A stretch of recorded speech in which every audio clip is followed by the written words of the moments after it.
Lamun urang teu yakin kana janji Allah, maka urang teh masih hati urang dina kayaan kotor.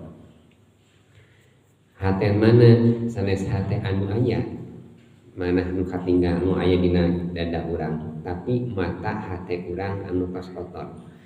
Upami urang teu ngayakinkeun kana janji Allah. Allah teh parantos ngajanjikeun kantun urang sadayana ngayakinkeun sadaya anu dijanjikeun ku Gusti Allah dina Al-Qur'an pasti nyatana. Sabab Allah mah innallaha la yukhliful mi'ad.